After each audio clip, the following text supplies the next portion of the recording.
Hello, and welcome back to English in Fluency, the place where we train your ears to understand real English without the stress.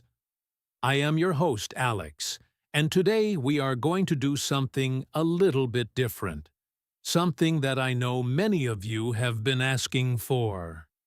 We are going to tackle one of the biggest fears that intermediate learners have, a fear that keeps you up at night and makes you nervous when you talk to native speakers. That fear is the fear of missing information.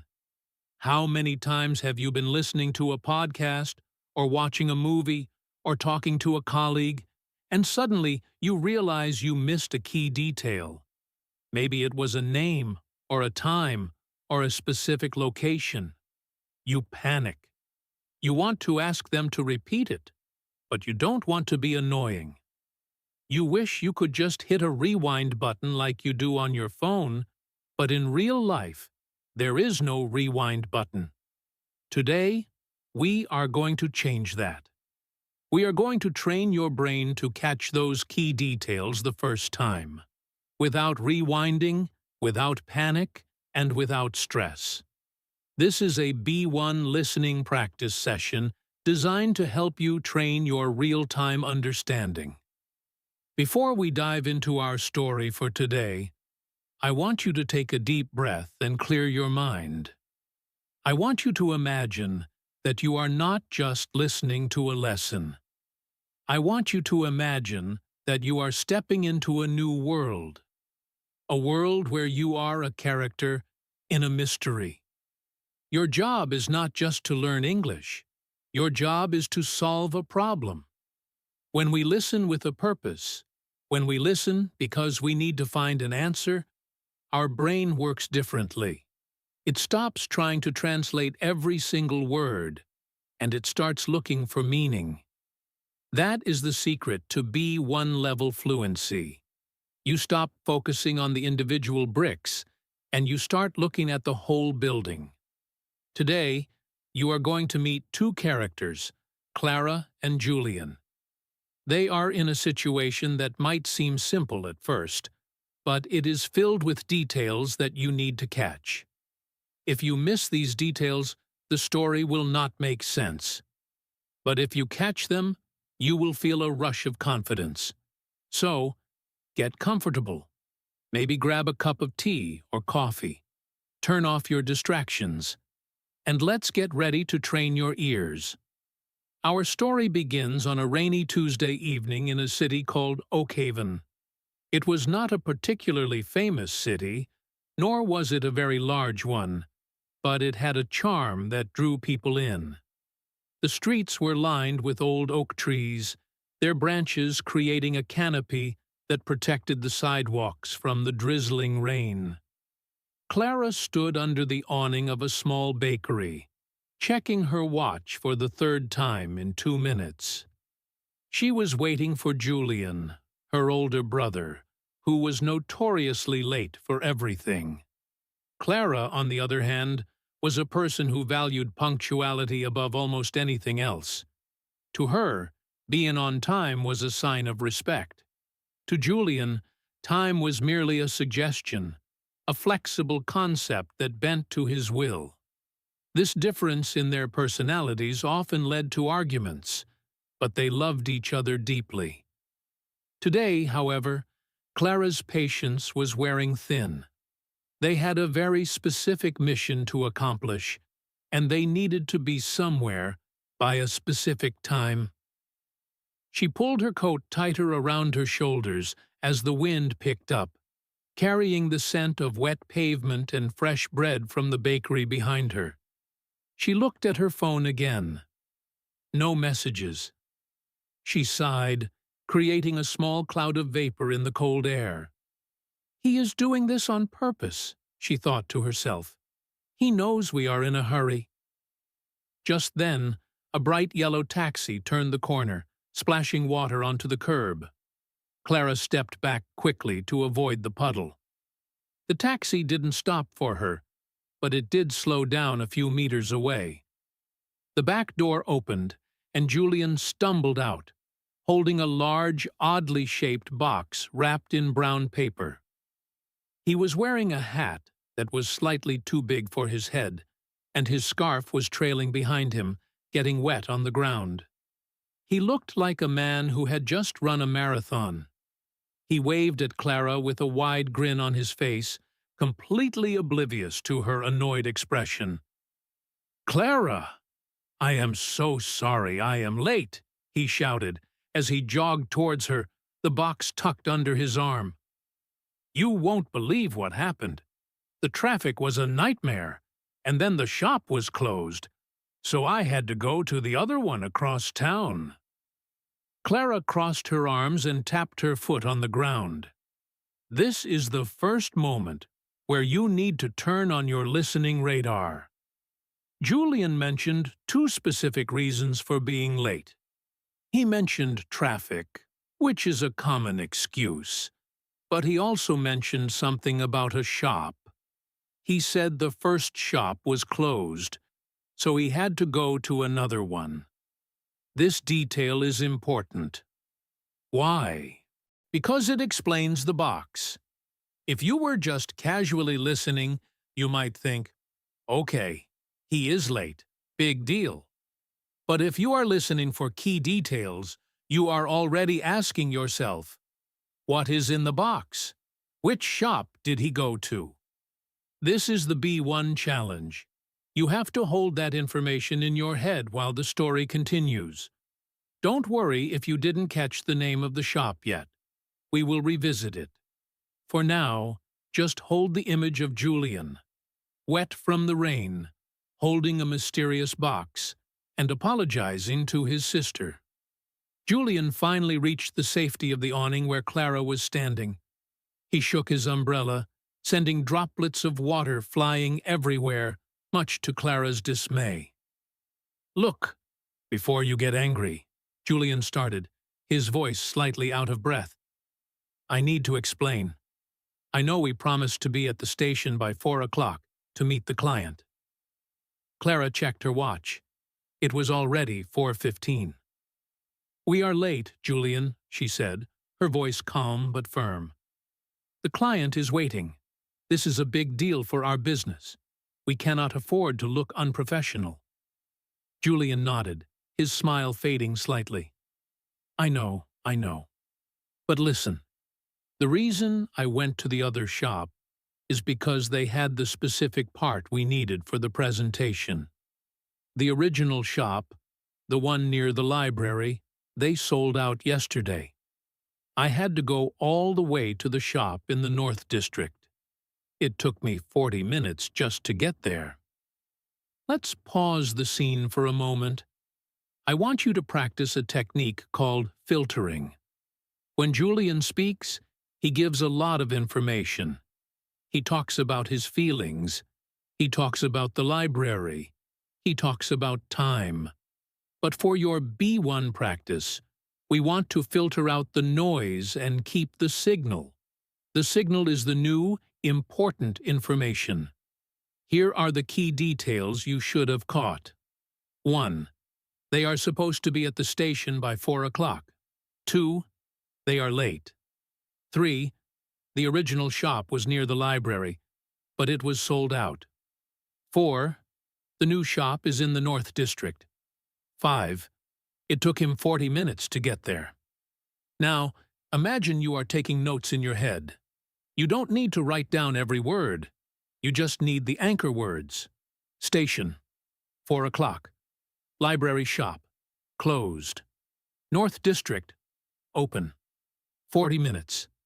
These are the pillars of the story. If you have these pillars, you understand the structure of the conversation. If you missed one, don't worry. The beauty of real-time listening is that you don't need 100% to understand. You can infer the rest. But today, we are training to catch as many pillars as possible. "Okay," Clara said, taking a deep breath to calm herself. She looked at the box.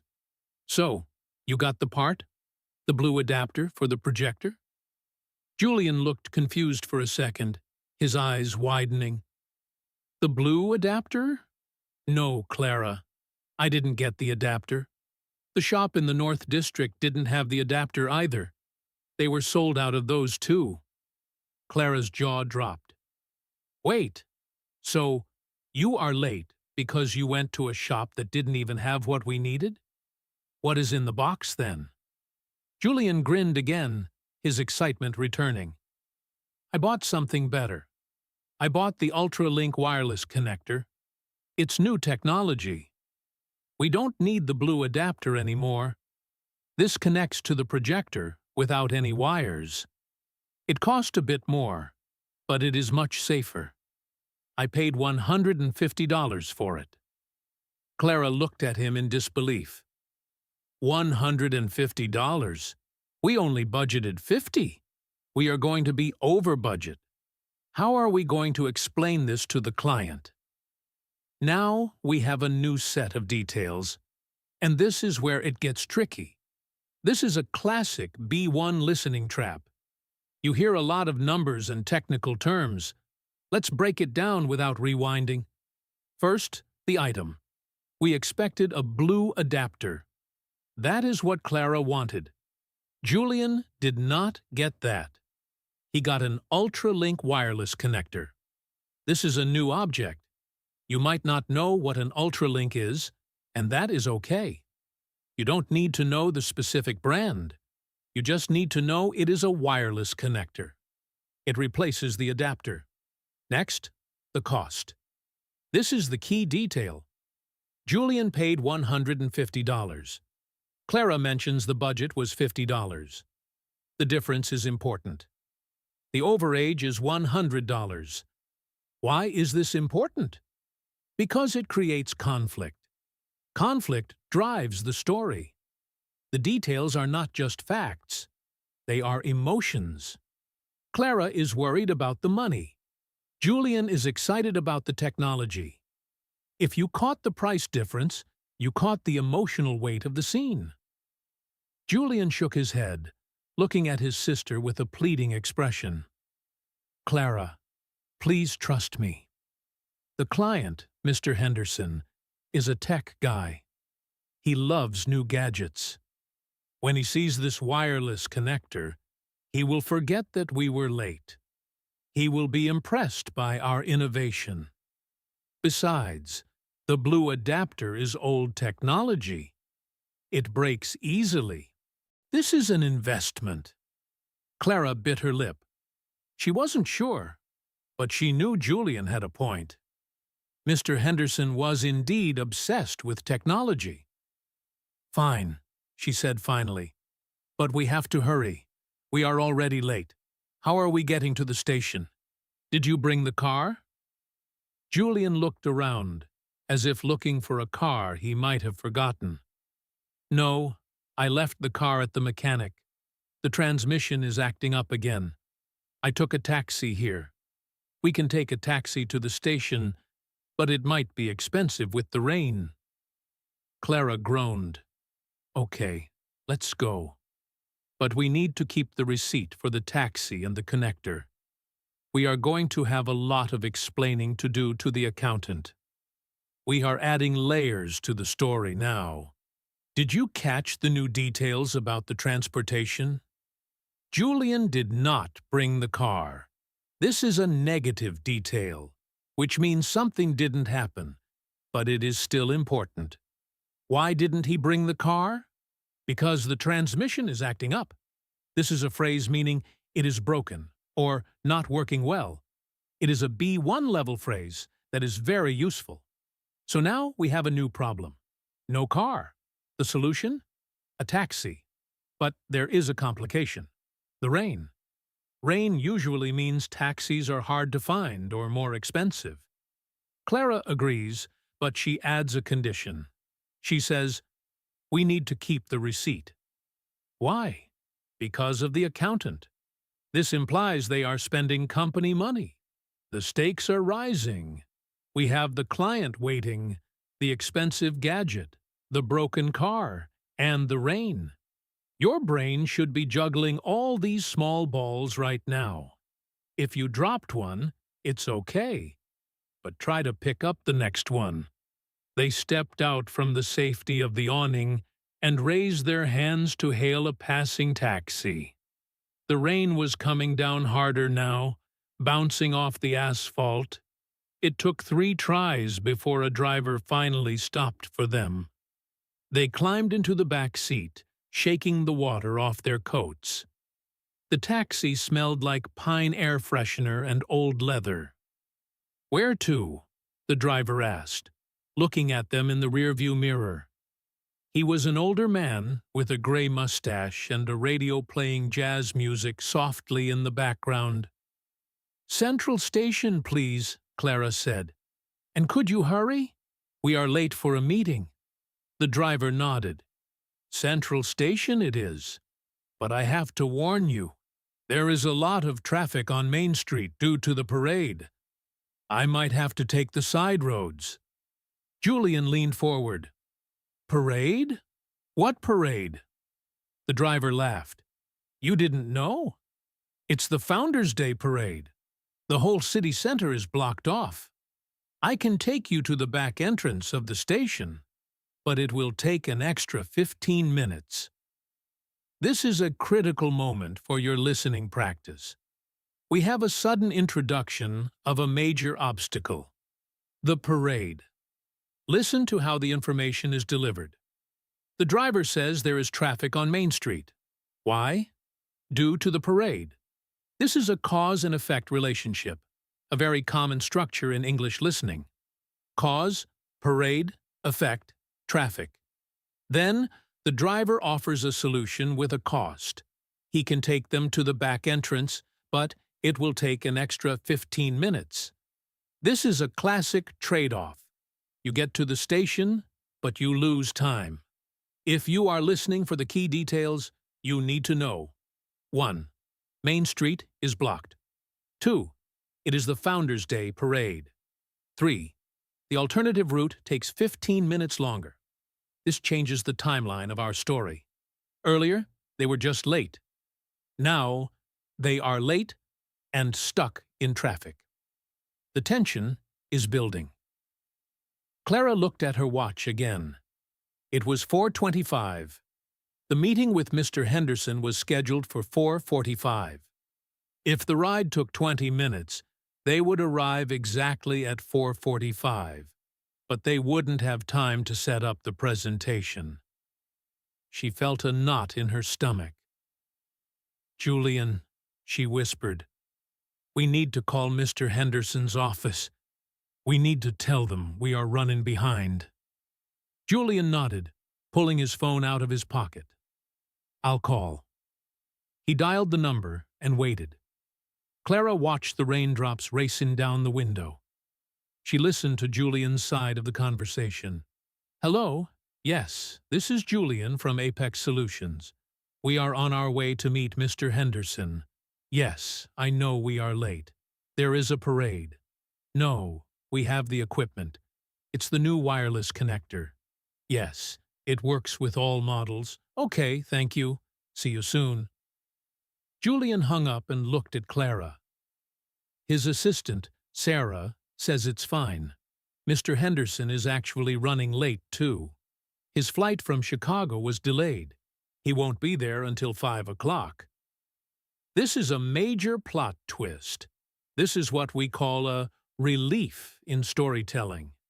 The pressure we built up, being late, the traffic, the expensive gadget, all of that tension is suddenly released by one piece of information. Mr. Henderson is late, too. Let's check the details. Who did Julian speak to? He spoke to an assistant named Sarah. What was the reason for the client's delay? His flight from Chicago was delayed. When will he arrive? 5 o'clock. This is a perfect example of how you need to update your mental notes. Earlier, the deadline was 4:45. Now, the deadline is 5 o'clock. The constraints have changed. In real-time listening, you constantly have to update your understanding of the situation. New information replaces old information. If you are still holding on to the 4:45 time, you will be confused. You have to let go of the old detail and grab the new one.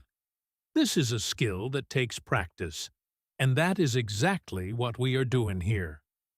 Clara let out a long breath she didn't realize she was holding. "Oh, thank goodness," she said, sinking back into the taxi seat. "That gives us time to set up the wireless connector and test it." The taxi driver glanced back at them. "Good news, then. That's rare in this traffic." Clara smiled. "Yes, it seems we have a bit of luck today." She looked at Julian. "Okay, show me this connector. How does it work?" Julian carefully unwrapped the brown paper box. Inside was a sleek silver device no bigger than a deck of cards. "It's simple," Julian explained. "You just plug this into the laptop's USB port. Then, you plug the receiver into the projector. They pair automatically. No cables, no adapters. And look," he pointed to a small switch on the side. "It has a built-in laser pointer and a slide advancer, so I can walk around the room while I present." Now we have a technical description. This is often difficult for B1 learners because it involves spatial language and technical verbs.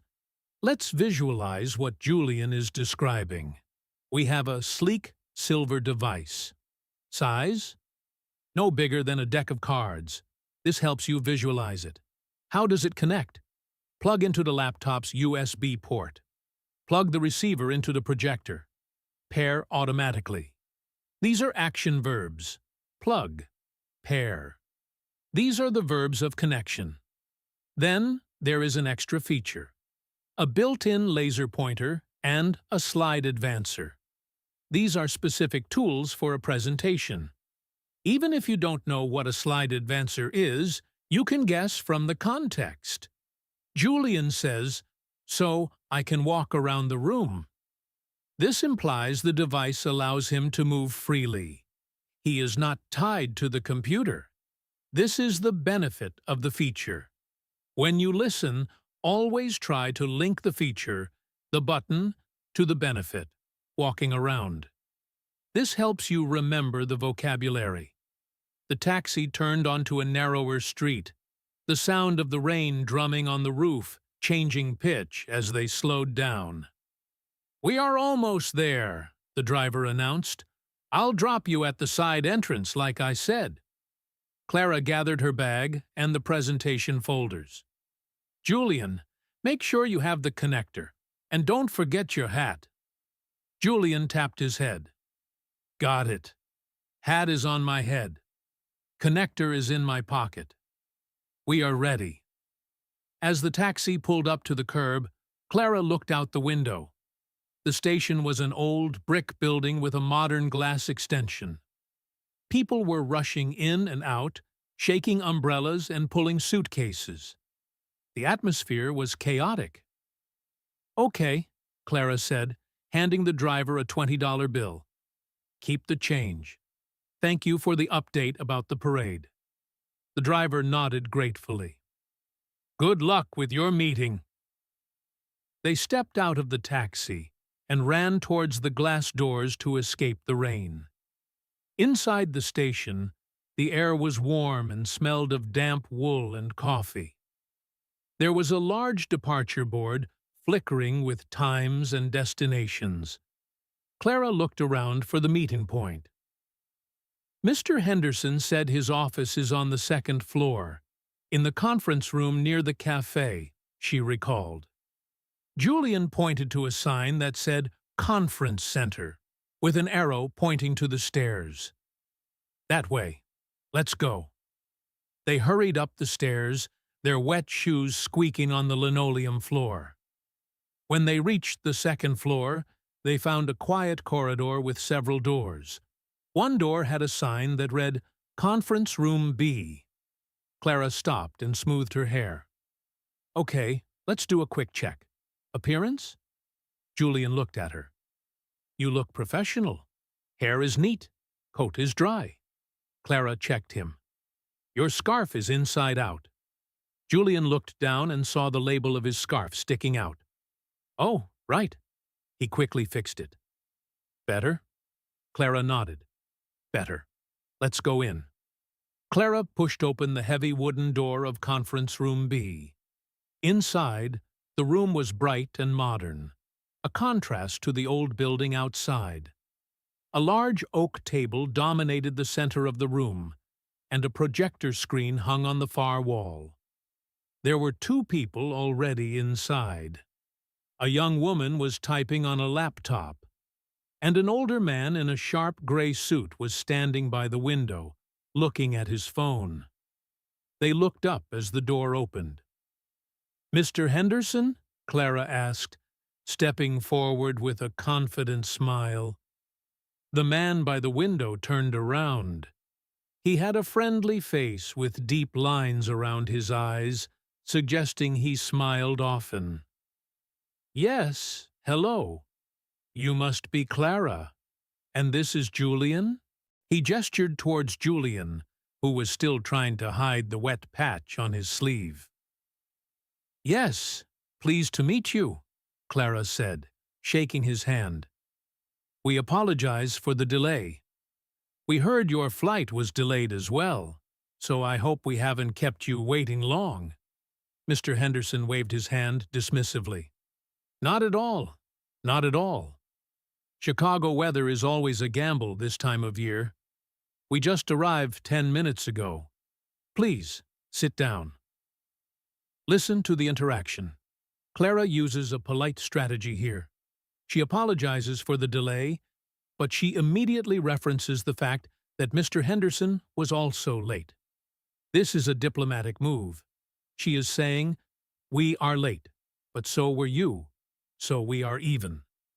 Mr. Henderson's reaction is key. He waves his hand dismissively. This gesture implies, "It doesn't matter." He uses the phrase, "not at all." This confirms that he is not angry. He also adds a detail about the Chicago weather. This builds a connection. He is making small talk to ease the tension. These details, the handshake, the wave, the comment about the weather, tell us that the meeting is starting on a positive note. The crisis of being late has been averted successfully. But now, the challenge shifts to the presentation itself. They took their seats. Sarah, the assistant, closed her laptop and looked at them expectantly. "I've set up the projector," she said. "It's an older model, but it works fine. Do you have the HDMI cable?" This was the moment of truth. Clara looked at Julian. This was the opening for Julian to introduce his new purchase. Julian cleared his throat and reached into his pocket. He pulled out the sleek silver device. "Actually, Sarah, we don't need the cable today," Julian said, trying to sound confident. "We are trying something new. This is the Ultra-Link wireless connector." He placed it on the table. Mr. Henderson's eyes lit up immediately. He leaned forward, his interest clearly piqued. "Is that the new Ultra-Link? I read about that in Tech Monthly. It's supposed to have zero latency." Julian beamed. "Exactly. Zero latency. 4K resolution support. And it works up to 30 meters away." Mr. Henderson picked up the device and examined it like a jeweler examining a diamond. "Impressive," he murmured. "I didn't know this was out on the market yet." Here we have a shift in power dynamics. Earlier, Julian was the one in trouble for being late and spending too much money. Now, because he bought this specific gadget, he is the expert. He is the one impressing the client. Notice the vocabulary used here. Zero latency. 4K resolution support. These are technical specifications. As a B1 listener, you don't need to understand the deep science behind them. You just need to understand that they are positive attributes. Latency refers to a delay. Zero latency means no delay. It is a good thing. Resolution refers to picture quality. 4K is high quality. The key detail here is Mr. Henderson's reaction. He lit up. He leaned forward. He uses the word impressive. These are all strong, positive signals. If you catch these signals, you know the meeting is going very well. The detail about the magazine Tech Monthly adds credibility. It shows that Mr. Henderson respects the product. Clara watched the interaction with relief. She saw that Julian's gamble was paying off. She decided to steer the conversation back to the business proposal. Mr. Henderson, while Julian gets the presentation set up, perhaps I can walk you through the financial projections for the first quarter? Mr. Henderson nodded, but his eyes were still on the gadget. Yes, go ahead. But tell me, Julian, how does the encryption work on this? Is it secure for corporate data? Julian paused for a split second. This was a question he hadn't prepared for. He hadn't read the manual fully yet. He looked at Clara, then back at Mr. Henderson. Ah, the encryption. Yes, it uses a dynamic handshake protocol, Julian improvised, using words he had heard in a commercial. It's very secure, much more secure than a standard cable, which can be intercepted. Mr. Henderson nodded slowly. Dynamic handshake. Interesting. Okay, Clara, let's hear those numbers. This is a very interesting moment for listening practice. Julian is asked a technical question about encryption. This is a security feature. Watch how Julian handles it. He improvises. This means he makes it up on the spot. He uses the phrase dynamic handshake protocol. This sounds technical, but does he know what it means? Probably not. The key detail here is the pause. Julian paused for a split second. In spoken English, pauses are punctuation. A pause can mean hesitation, or it can mean thinking.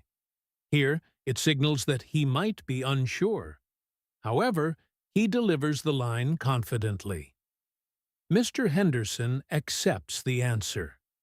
This teaches you an important lesson about listening. Sometimes, the speaker doesn't know the answer, but they sound like they do. You have to listen for the confidence in the voice, but also be aware of the hesitation. Did you catch the specific phrase he used? Dynamic handshake. Even if you don't know it, the context tells you it relates to security and connection. Clara opened her folder and began her presentation. Her voice was steady and professional. As you can see from the chart, our projected revenue for Q1 is $500,000. This is based on the current market trends and the new partnership with the distribution center in the north. She pointed to a graph. However, we have accounted for a 10% margin of error due to the fluctuating material costs. Our operating expenses are projected to be around $200,000, leaving us with a healthy net profit of $300,000. Mr. Henderson listened intently, nodding occasionally. Sarah took notes on her laptop, the clicking of the keys filling the silence when Clara paused. The main area of investment, Clara continued, is marketing. We want to increase our digital presence by 20%. This means more social media ads and a new website. The budget for this is $50,000. Now we are dealing with numbers. This is often the hardest part of B1 listening. Numbers disappear quickly. Let's break down the numbers Clara just said. Projected revenue, $500,000. 500,000. Operating expenses, $200,000. 200,000. Net profit, $300,000. 300,000. Do you see the math? 500 minus 200 equals 300. The numbers make sense logically. If you heard the numbers and they didn't add up, you would know you misheard something. This is a good self-checking strategy. Always ask yourself, does this number make sense in context? She also mentioned a 10% margin of error. This is a specific business term meaning we might be wrong by 10%. And finally, the marketing budget. $50,000. 50,000. Remember the gadget Julian bought? It cost $150. Compared to the $50,000 marketing budget, $150 is very small. This context makes the earlier conflict about the gadget's price seem less important now. The scale of the business is much larger. Mr. Henderson raised his hand to stop her. "Excuse me, Clara. You mentioned a partnership with the distribution center in the north. Which center exactly? Are you working with North Star Logistics?" Clara shook her head. "No, not North Star. We are negotiating with River Run Distribution.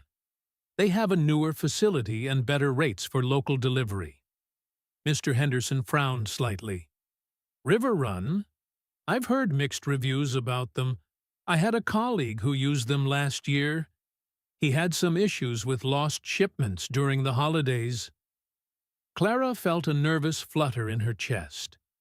This was a potential objection. She needed to handle it carefully.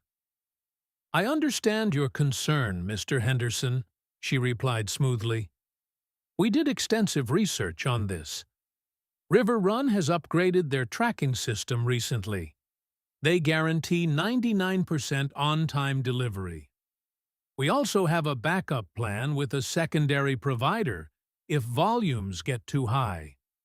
We have a new character entering the conversation indirectly. North Star Logistics. This is the competitor. Mr. Henderson mentions them as a benchmark. The key detail is the problem with River Run, the company Clara wants to use. The problem: lost shipments during the holidays. Clara's response is crucial. She acknowledges the concern.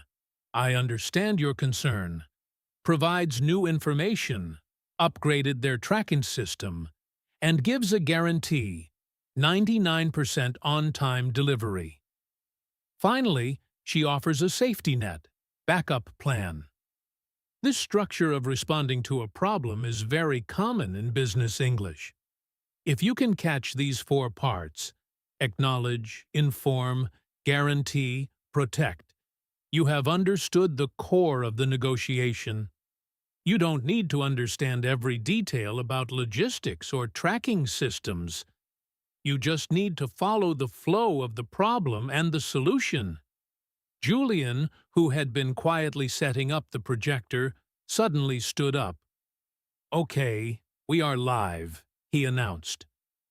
The screen flickered and then displayed a sharp, clear image of the company logo. "Look at that resolution," Julian said proudly. "And I am standing all the way over here." He walked to the back of the room to demonstrate the range. Mr. Henderson turned away from Clara to look at the screen. He smiled. "It really is a remarkable picture. And no wires trailing across the table. I like it. It makes the room look cleaner." He turned back to Clara. "Okay, River Run seems like a calculated risk, but I trust your research. Let's move on to the timeline. When can we start the campaign?" Clara felt a surge of triumph. She had passed the test. "We can start the first phase next Monday," she said. "We have the creative assets ready. We just need your final approval on the design drafts." The tension dissolves. The calculated risk phrase is key. It means Mr. Henderson accepts the risk because he trusts Clara. The visual success of Julian's gadget helped bridge the gap. It distracted Mr. Henderson from his doubts and reinforced the idea that this team was modern and efficient. Now we have a new deadline, next Monday, and a new requirement, final approval on the design drafts. The conversation has moved from "will we work together" to "how will we work together." This transition is subtle but important. The details shift from persuasion to logistics. Just then, the door to the conference room opened. A young man with a headset walked in carrying a tray of coffee and water. "Excuse me," he said softly. "Refreshments for the meeting." He placed the tray on the side table. Mr. Henderson looked at his watch. "Ah, perfect timing. Let's take a short break. 5 minutes. I need to return a call to the office in Chicago." He stood up and walked towards the window again. Clara looked at Julian and gave him a thumbs up. Julian winked back. They had done it. They had survived the traffic, the late arrival, the budget issues, and the difficult questions. But the meeting wasn't over yet. There was still the matter of the contract to sign. Mr. Henderson ended his call and turned back to the table. He picked up his coffee cup and took a sip. "All right," he said, his voice energetic. "I have spoken to my team in Chicago. They are on board with the projections, provided we have a monthly review meeting to track the progress." Clara nodded. "That is standard procedure for us, Mr. Henderson. We usually schedule reviews on the last Friday of every month." Mr. Henderson sat down and pulled a document from his briefcase. It was the contract. "Excellent. I have the contract here. I have read through the terms. Everything looks good. However, there is one small clause on page 3 regarding intellectual property. I want to ensure that any designs created for this campaign remain our property after the contract ends. Here comes the conditional language. Provided we have a monthly review meeting. This means the deal is okay, only if they have the meetings. It is a condition." Then he introduces a small clause. A clause is a section of a legal document. The topic is intellectual property.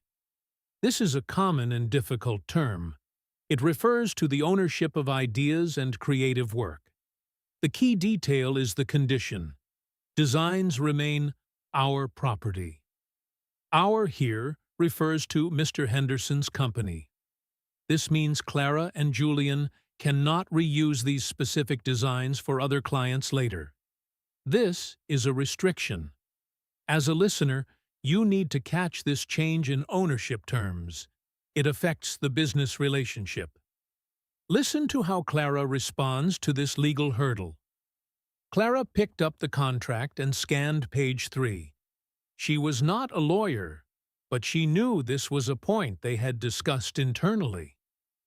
"Mr. Henderson, usually we retain the rights to the base creative concepts, while you own the final execution.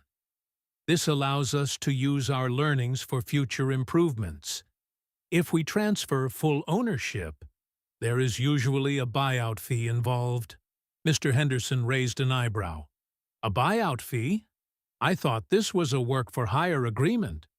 Clara smiled gently but remained firm. "It is, but total IP transfer is a premium service. However, since we value this partnership, we can waive the buyout fee if you agree to a 2-year contract instead of 1 year. This gives us more time to prove our value." Mr. Henderson tapped his pen on the table. He was thinking, a 2-year lock-in. That is a bigger commitment. Julian jumped in, sensing an opportunity. "But think of the stability, Mr. Henderson. You won't have to look for a new agency next year. And with the money you save from the increased efficiency we provide, the second year practically pays for itself. This is high-level negotiation. Let's slow it down." Clara proposes a trade-off. She says, We can waive the buyout fee if you agree to a 2-year contract. This is the if-then structure. If you give me a longer commitment, I will give you the ownership rights for free. Waive means to give up a right or claim. She is giving up the claim to the fee. Mr. Henderson is hesitant. He calls it a bigger commitment. Julian supports Clara by highlighting the stability and savings. This is the persuasive element. The key details to track here are the trade-offs. What is being exchanged? Ownership rights for contract length. This is the core of the agreement. If you miss the 2-year detail, you won't understand why the deal changed. Mr. Henderson looked from Clara to Julian, and then at the sleek wireless connector sitting on the table. He smiled. You two are good negotiators. Fine. 2 years it is. But I want a performance guarantee. If the sales targets are not met by the end of the first year, I have the option to cancel the contract. Clara didn't hesitate. Agreed. We are confident in our targets. She handed him a pen. Mr. Henderson signed the document with a flourish. Sarah countersigned as a witness. Well, Mr. Henderson said, standing up and extending his hand, we have a deal. Welcome aboard. Clara and Julian shook his hand, their faces beaming. The tension that had started in the rain outside the bakery was finally gone, replaced by the satisfaction of success. We have a new condition introduced right at the end. If the sales targets are not met, I have the option to cancel. This is a safety clause for the client. It protects him from being stuck in a 2-year contract if the agency fails. Clara accepts this because she is confident. Listen to the vocabulary of agreement. Fine. Agreed. We have a deal. These phrases signal closure. The signing of the document formalizes it. The handshake seals it emotionally. The meeting is effectively over. But there is often a post-meeting phase where information is exchanged more casually. This is where you hear the human side of the characters. As they packed up their things, Mr. Henderson walked them to the door. By the way, he said, his tone much lighter now, that little gadget of yours, Julian, where did you get it? My IT department has been looking for something like that for the boardroom. Julian laughed. I got it at that new electronics store in the North District. They have a few left, I think. It was the last one on the shelf when I grabbed it. Mr. Henderson nodded. The North District, you say? I'll send Sarah over there this afternoon. We have a board meeting tomorrow, and I'd love to use it. Clara smiled. It really does make a difference, doesn't it? She paused at the door. Oh, Mr. Henderson, regarding the start date. We will send over the project schedule by email tomorrow morning. We just need your assistant's direct email address. Sarah handed her a card. It's all there. Feel free to call me if you have any questions about the onboarding process. We are tying up loose ends. Julian mentions the location of the shop again. North District. This connects back to the beginning of the story, where he was late because he went there. It creates a nice circular narrative. Mr. Henderson wants to buy the same gadget. Showing Julian's choice was validated by the client. We also have the exchange of contact details. Direct email address. Onboarding process. Onboarding is business terminology for the process of integrating a new client or employee. It is a B1 level word that is very useful in professional contexts. The meeting is truly finished. They walked out of the conference room and headed towards the elevator. The hallway was quieter now. Clara let out a long sigh of relief. We did it, she whispered. I can't believe we did it. 2 years, Julian. That is huge. Julian grinned, pressing the button for the elevator. I told you the wireless connector was a good investment. It saved us. Clara nudged him playfully. It wasn't just the connector. You negotiated that 2-year term perfectly. I was sweating when he mentioned the buyout fee. Julian laughed. I was sweating the whole time. I just have a good poker face. The elevator dinged, and the doors opened. They stepped inside. So, Clara asked as the doors closed, are we taking a taxi back, or are we walking? The rain stopped. Julian looked at his phone. It says it's clear. Let's walk. I want to get some lunch. I'm starving. I haven't eaten since that bagel this morning. Deal, Clara said. But you are buying. The story ends with a return to normalcy. The conflict is resolved. The business deal is signed. The rain, which was a symbol of their struggle at the beginning, has stopped. They are walking, not taking a taxi, which signifies a relaxed pace. The detail about the bagel shows that, despite the high-stakes business talk, they are just humans who are hungry. The agreement to buy lunch mirrors the larger business deal they just made, another negotiation, but a friendly one. You are buying is the final condition. So that concludes the first chapter of our listening journey. We have traveled a long way in terms of listening practice.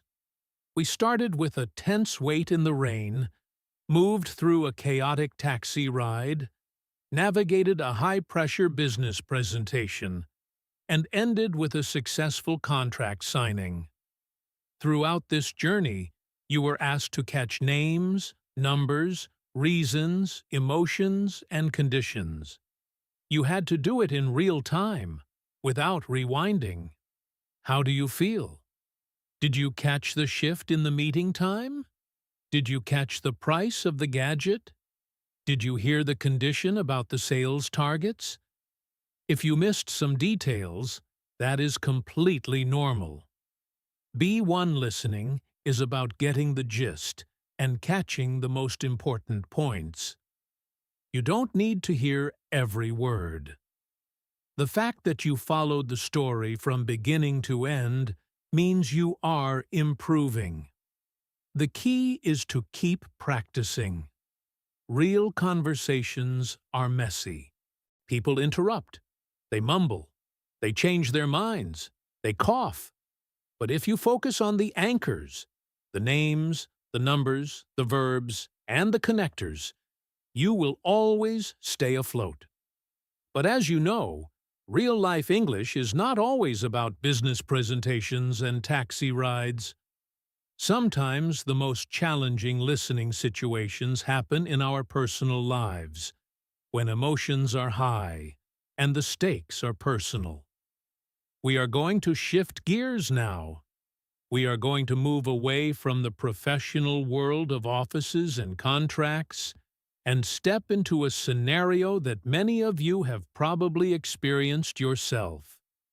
We are going to explore the world of travel, friendship, and misunderstandings. We are going to meet two new characters, Elena and Marcus, who are about to face a travel nightmare. This section is designed to be slightly faster and more conversational. The details will be hidden inside emotional outbursts and casual slang, making them harder to catch. So, take a deep breath, clear your memory of Clara and Julian, and get ready to meet Elena and Marcus at the busy train station. Our story picks up on a hot, humid afternoon in the bustling city of Viridia.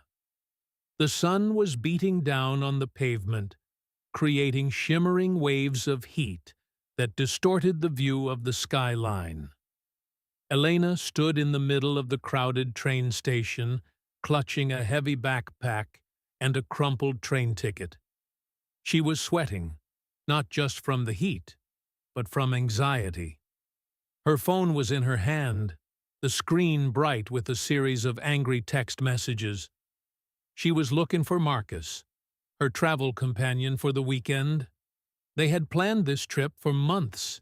It was supposed to be a relaxing getaway to the coast, a chance to escape the noise of the city. But so far, nothing had gone according to plan. Elena was a planner. She liked schedules, lists, and backup plans. Marcus, on the other hand, was a free spirit. He went where the wind took him, which usually meant he was late, lost, or unprepared. Today, his lack of planning was testing Elena's patience to its absolute limit. She scanned the crowd, looking for his familiar face. The station was a chaotic mix of tourists with rolling suitcases, commuters rushing to work, and street performers playing loud music. The noise level was incredible. Announcements echoed over the intercom, but they were muffled and hard to understand. Elena hated this feeling of waiting. She checked her watch. It was 2:45. Their train was scheduled to depart at 3 o'clock sharp. The platform number on the ticket said Platform 9B. That was on the other side of the station, a 10-minute walk through this crowd. She dialed Marcus's number again. It rang once, twice, 3 times, and then went to voicemail. "Hey, this is Marcus. Leave a message and I'll call you back." "Maybe," the recording said. Elena groaned in frustration. "Marcus, where are you?" she shouted to herself, earning a strange look from a woman walking past her. Just as she was about to give up and head to the platform alone, she saw him. Marcus came running through the main entrance, sliding over the polished floor in his sneakers. He was wearing a bright floral shirt, oversized sunglasses, and a straw hat that looked like it belonged on a beach, not in a city train station. He was carrying a large, overflowing duffel bag over one shoulder and a guitar case in the other hand. He looked like he had just come from a vacation, not heading to one. He spotted Elena and waved frantically, nearly knocking over a trash can as he ran towards her. "Elena, I'm here! I made it!" he shouted, out of breath. Elena crossed her arms, her face a mixture of relief and anger. "You made it? Marcus, look at the time. It's 2:50. We have 10 minutes to get to Platform 9B. Why didn't you answer your phone?" This is your first listening checkpoint in this new scenario. Listen to the details buried in the complaint. Elena mentions the time, 2:50. She mentions the departure time, 3 o'clock. She mentions the location, Platform 9B. And she mentions the problem. He didn't answer his phone. These are the facts. But listen to the emotion. She is not just asking for information, she is scolding him. In B1 listening, you must catch the tone. Is the speaker happy? Sad? Angry? Elena's tone is sharp and stressed. Now, listen to Marcus's response. He is not stressed at all.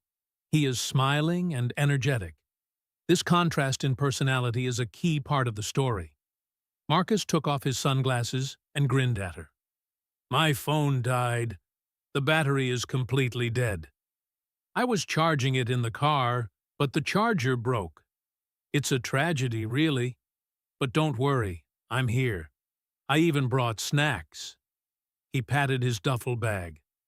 "I got those cookies you like, the ones with the chocolate chips. And I brought my guitar. I thought we could have a sing-along on the beach." Elena stared at him. "Marcus, we are going to the coast for a wedding." "A wedding. We are not going to a campfire. You cannot bring a guitar. We have to walk fast. Do you have your ticket?" Marcus patted his pockets. His smile faltered slightly.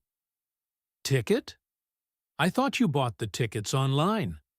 I paid you back for the dinner last week, remember? I thought that covered the ticket." Elena closed her eyes and took a deep breath. No, Marcus, that dinner was $30. The train ticket is $45. You didn't buy a ticket? Here we have a classic misunderstanding involving money and logistics. This is a crucial part of real-time understanding. You have to do the mental math and keep track of the facts. Let's break it down. Marcus thought the dinner payment covered the ticket. Elena says the dinner was $30. The ticket is $45. This means Marcus still owes her money, but more importantly, he does not have a ticket. This is a problem detail. The story has hit a snag. If you are listening, your brain should be predicting the next step. If he doesn't have a ticket, and the train leaves in 10 minutes, what has to happen? He needs to buy one. But there is a queue, and they are far from the platform. This creates tension. The detail about the guitar is also important. It shows Marcus is not taking the event seriously. He thinks it's a casual trip. Elena knows it is a formal wedding. This conflict in understanding drives the dialogue. "We don't have time to argue about the dinner," Elena said, checking her watch again. "We have exactly 8 minutes. You need to buy a ticket at the machine. There is a huge line over there. I will go to the platform and try to slow down the train if I have to. Just run." She pushed him towards the ticket machines. "I have the bags. Go!" Marcus looked at the long line of people waiting at the machines. "Elena, there are like 20 people in that line. I'll never make it. Can't I just buy a ticket on the train?" Elena shook her head vigorously. "No. This train company charges a huge fine if you buy on the train. Plus, the conductor is strict. I saw a man get kicked off last week. Just get in line. Please, I'll wait for you by the entrance to platform 9B. Do not get distracted." This paragraph is full of warnings and consequences. Let's filter the information. The line is long. Buying on the train is dangerous because of a huge fine. The conductor is strict. These are negative details that limit their options. Elena creates a plan. She will wait by the entrance to platform 9B. This is the rendezvous point. If you miss this location, you won't know where they are supposed to meet. Listen to her final instruction. Do not get distracted. This is foreshadowing. In stories, when someone says, "Don't get distracted," it usually means the character is about to get very distracted. This is a clue for the listener to pay attention to what Marcus does next. Elena watched Marcus join the back of the queue, his bright floral shirt standing out in the crowd of gray and black suits. She turned and began to walk briskly towards the platform. She was dragging her own suitcase and carrying Marcus's heavy duffel bag, which smelled faintly of sunscreen and old laundry. The station seemed even more crowded now. A group of teenagers on a school trip blocked the main hallway, taking pictures and laughing. Elena had to navigate around them, muttering apologies. She passed a coffee shop, a bookstore, and a newsstand. The smell of fresh donuts made her stomach growl. She realized she hadn't eaten lunch, but she couldn't stop. She had to secure their seats on the train. If they missed this train, the next one wasn't until 6 o'clock. They would miss the rehearsal dinner, and Elena's cousin, the bride, would be furious. Here we have more spatial details and consequences. We are tracking Elena's movement. She passes a coffee shop, a bookstore, and a newsstand. This gives you a mental map of the station. We also get a new time constraint. If they miss the 3 o'clock train, the next one is at 6 o'clock. The consequence?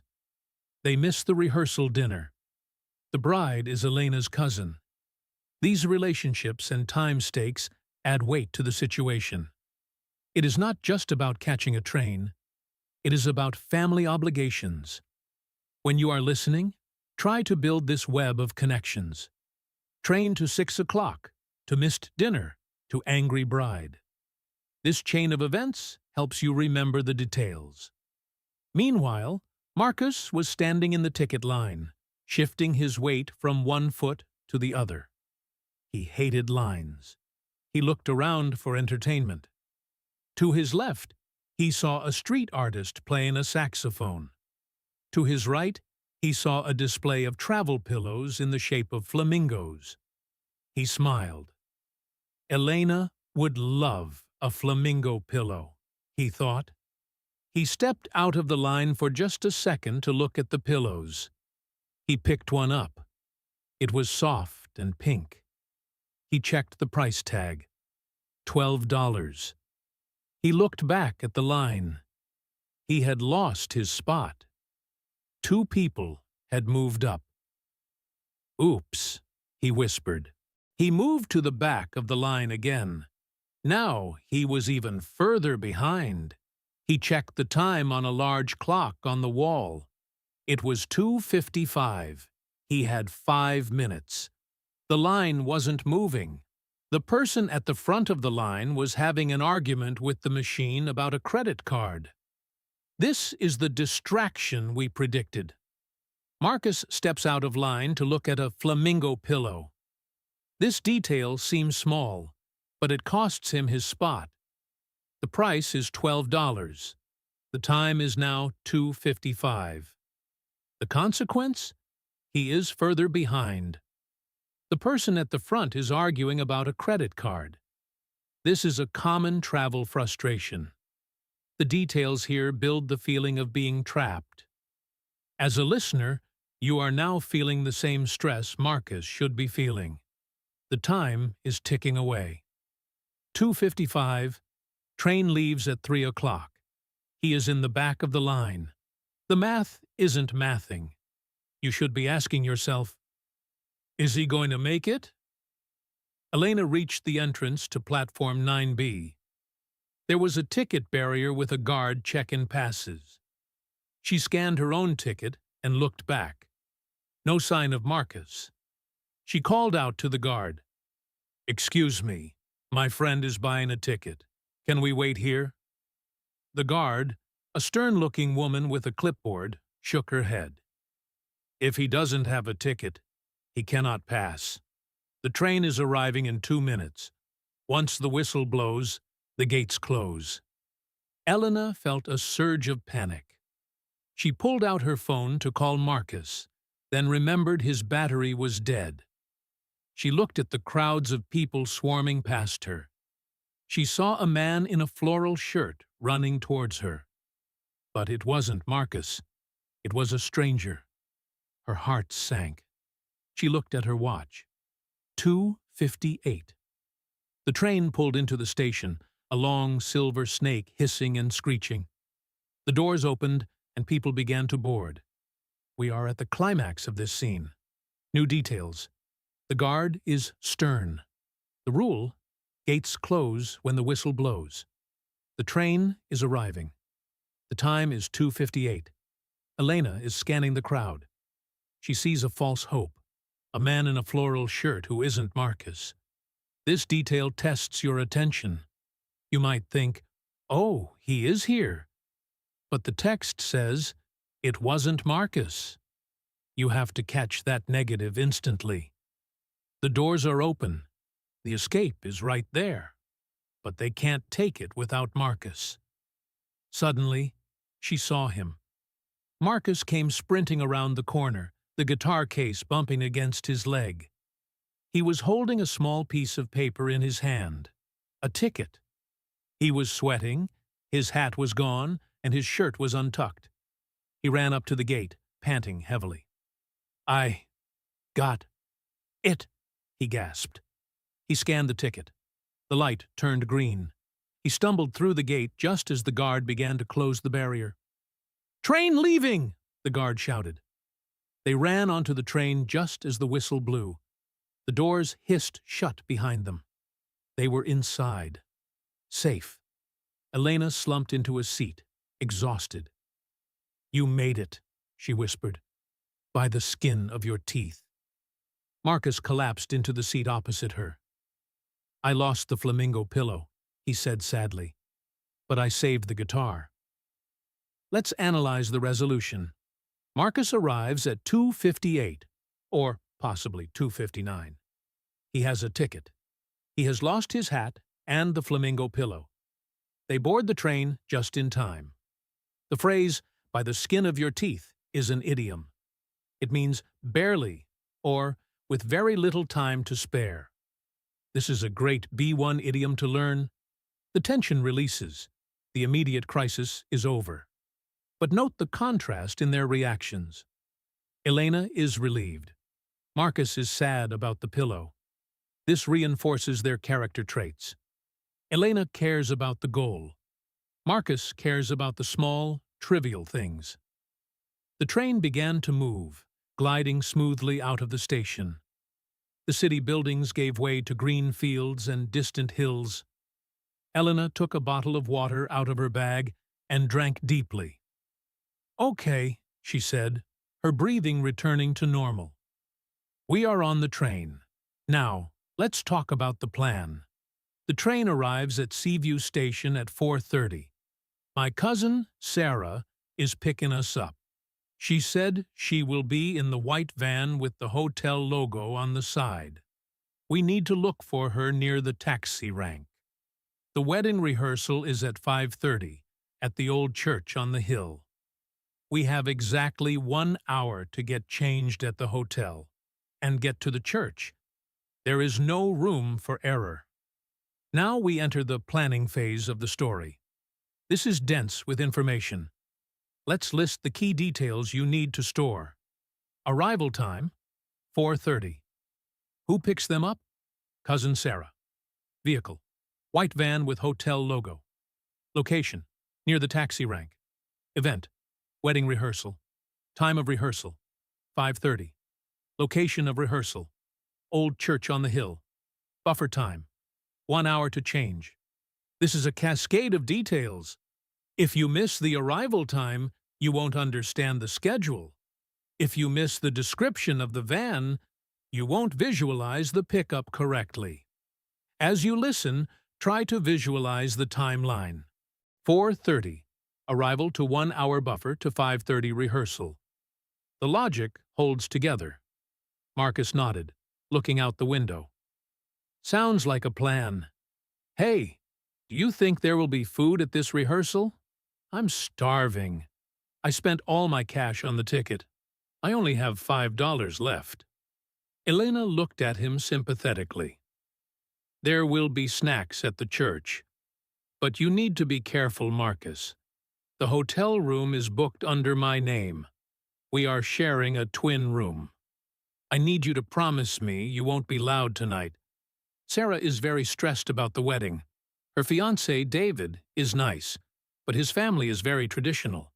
They don't like surprises. Marcus laughed. Me? Loud? I am the quietest person I know. I'll just play my guitar softly in the corner. Elena put her head in her hands. Marcus, please. No guitar at the wedding. Promise me. Marcus made a zipping motion across his lips. Okay, no guitar. Just the flamingo pillow. Oh, wait, I lost that too. We get more character details here. Marcus is broke. He has $5 left. This might be important later. We learn about the bride's fiancé, David. His family is traditional and don't like surprises.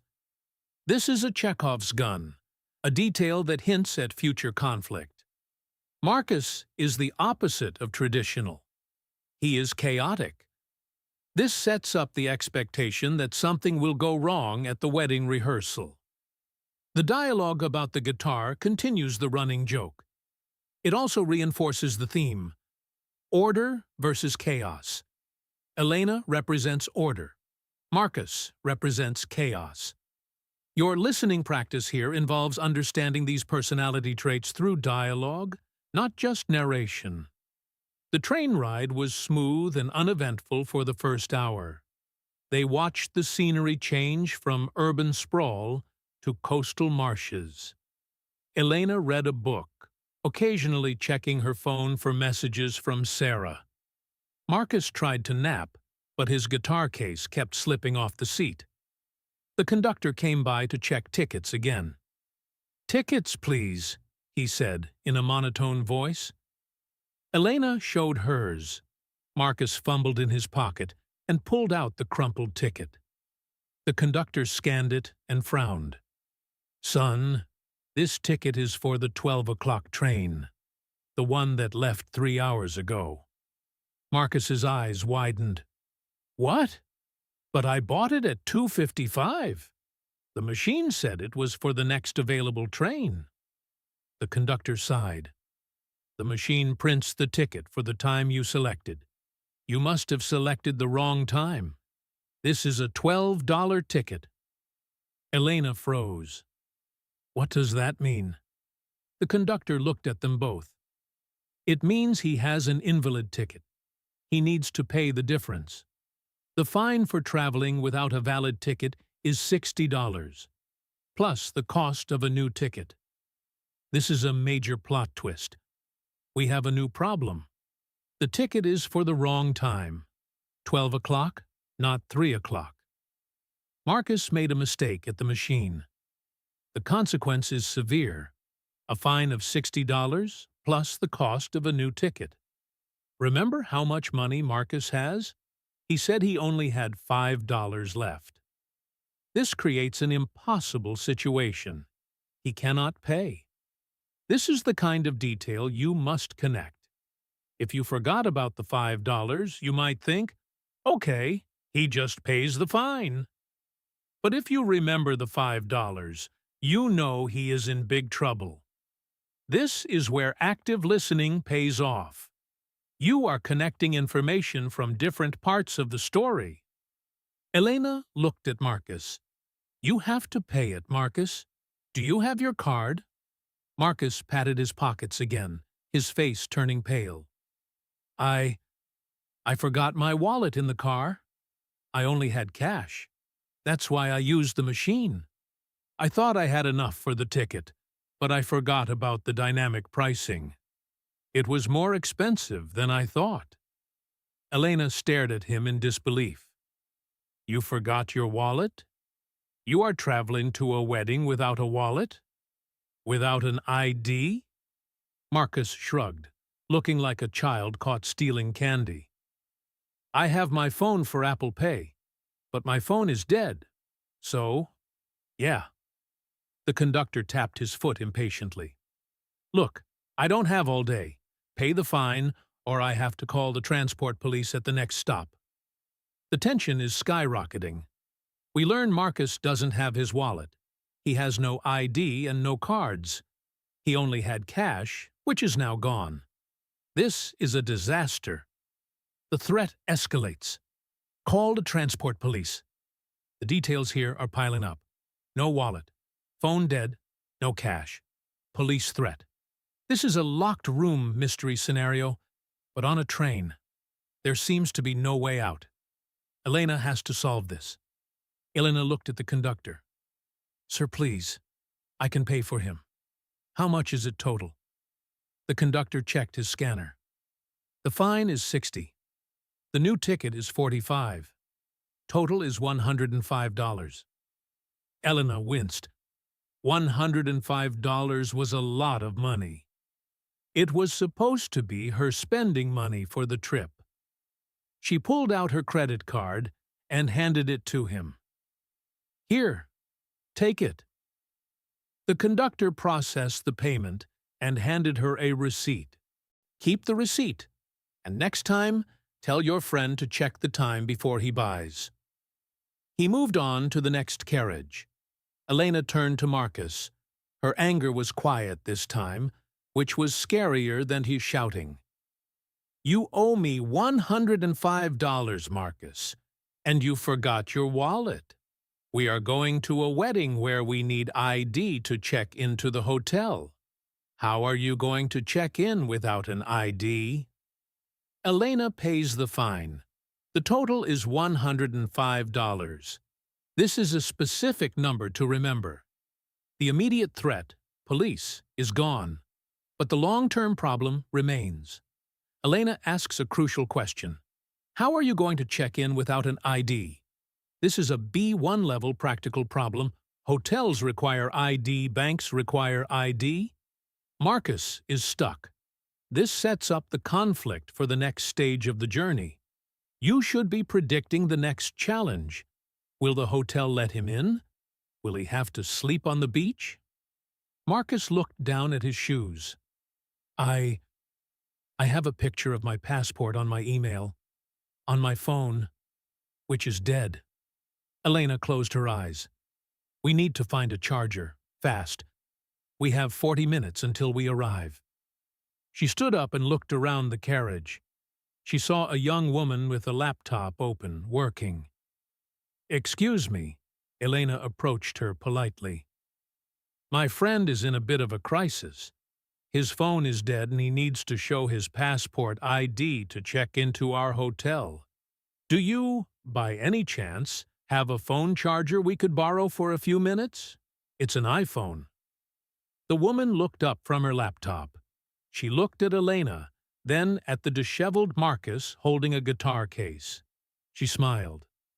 I actually do. I have a portable power bank in my bag. Here. She handed Elena a small white block. We have a solution. A deus ex machina, a character who appears to solve the problem. The woman has a portable power bank. The details, it's white. It's a power bank. Elena asks for a charger because she mentions the passport is on the email. This shows Elena is thinking ahead. She is solving the ID problem. As a listener, you can relax slightly. The ID issue is being addressed, but there are still 40 minutes until arrival. Will the phone charge enough? Elena thanked the woman profusely and rushed back to Marcus. She plugged the phone into the power bank. The screen lit up with a battery icon. Come on, Marcus whispered. Elena sat back down. This trip is going to be the death of me, Marcus. I swear. We haven't even arrived yet, and you have almost been arrested, and I am $100 poorer. Marcus looked at her with big, sad eyes. I'm sorry, Elle. I really am. I will pay you back. I'll sell the guitar if I have to. Elena softened slightly. I don't want you to sell your guitar. Just be present. Help me with the bags. And for the love of safety, do not lose the power bank. The train journey is nearing its end. We have a moment of reconciliation. Marcus apologizes. He offers to sell the guitar, a sacrifice for him. Elena forgives him, but remains stressed. The key detail here is the remaining time and the relationship repair. They are a team again. The listener needs to feel this shift. We are moving from conflict to cooperation. This prepares you for the arrival scene. They need to work together to find Sarah and get to the hotel. The train slowed down as it approached Seaview Station. Elena looked out the window. The sky was gray and cloudy, a stark contrast to the sunny city they left behind. It looks like rain, she noted. Great, we don't have an umbrella. Marcus looked at his guitar case. I have a rain cover for the guitar. It's big enough for both of us if we huddle. Elena managed a small smile. See, you are useful sometimes. The train came to a halt. Station Seaview, the announcement crackled. Change here for the coastal ferry and the local museum. Elena stood up. Okay, bags, power bank, ticket receipt. Let's go. Look for the white van. We have arrived. New sensory details. Gray sky, cloudy, looks like rain. No umbrella. This creates a new minor problem. Marcus has a solution. The guitar rain cover. This is a nice callback to the guitar being useful. The announcement mentions coastal ferry and local museum. These are distractor details. You don't need them for the plot, but they make the environment sound real. The goal is clear. Find the white van. They stepped off the train onto the platform. The air was salty and cool. A light drizzle had started. They walked towards the exit, scanning the parking lot. It was chaotic. Buses, taxis, cars everywhere. There, Marcus pointed. White van. Elena looked. It was a white van, but it had a plumbing company logo on the side. No, that's a plumber. We need a hotel logo. They kept looking. What's the name of the hotel again? Marcus asked. The Blue Lagoon Inn, Elena replied.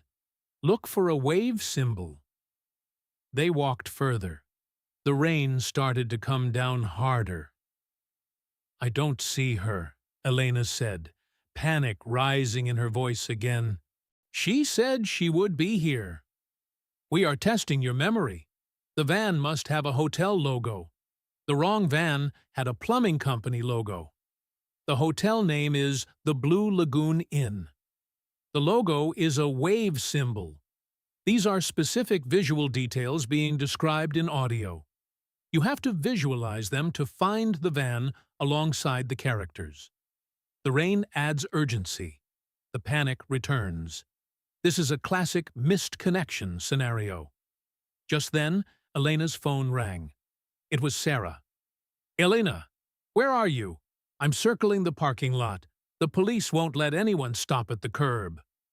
Elena looked around frantically. Sarah, we are by the taxi rank. I can't see you. Sarah shouted over the phone. I'm near the big fountain. Turn left from the station exit. Elena grabbed Marcus's arm. Left! The fountain! They ran to the left, dodging puddles and passengers. There, near a rusted fountain with a statue of a dolphin, was a white van with a blue wave painted on the side. The sliding door opened, and a woman in a wedding dress sweatshirt waved at them. Get in, quick! The final resolution of this leg of the journey. The location is clarified. Near the big fountain, left of the exit. Not the taxi rank. The van details are confirmed. White van, blue wave. Sarah is wearing a wedding dress sweatshirt, a detail that shows she is in planning mode and comfortable, not dressed up. The action is fast. Get in! Quick! The scene ends on a high note of action. They threw their bags into the van and jumped inside. The car smelled like air freshener and hairspray. Sarah, the bride-to-be, looked stressed but happy. You guys made it! I was so worried. The traffic from the city was terrible.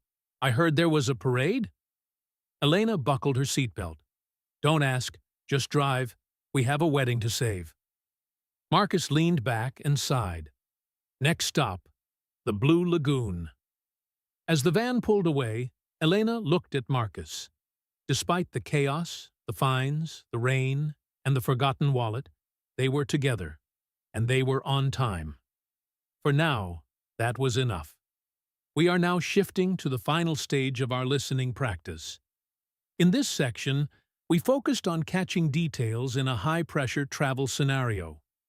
We navigated a busy station, a ticket crisis, a forgotten wallet, a fine, a dead phone, and a chaotic pickup.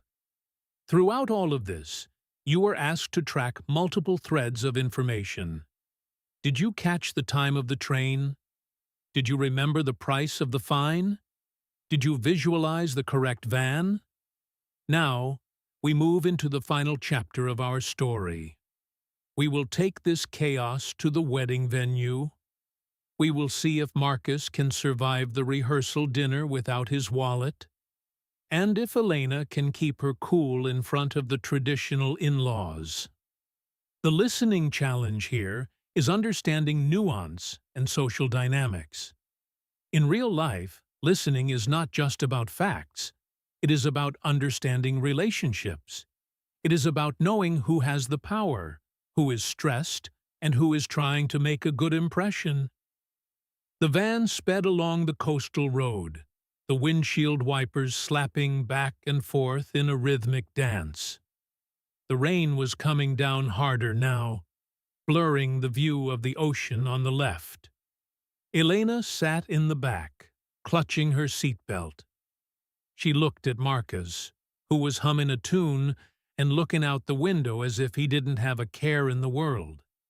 She couldn't understand how he could be so relaxed. In 10 minutes, they would be at the Blue Lagoon Inn. In 30 minutes, they would be at a rehearsal dinner with David's family, who were, according to Sarah, very traditional and very serious. Elena leaned forward to talk to Sarah, who was driving with intense focus. "Sarah, how are things with the in-laws? Is David's mom still intense?" Sarah glanced in the rearview mirror, her eyes wide. "Intense is an understatement, Elena. Mrs. Vance has an opinion on everything. The flowers, the napkins, the music. She hates the band. She thinks they play too loud. And she specifically asked if all the guests were appropriate. I didn't tell her about Marcus yet." This opening conversation sets the social stage. We learn about the antagonist of this section, Mrs. Vance. The key details to catch here are her characteristics. She has an opinion on everything.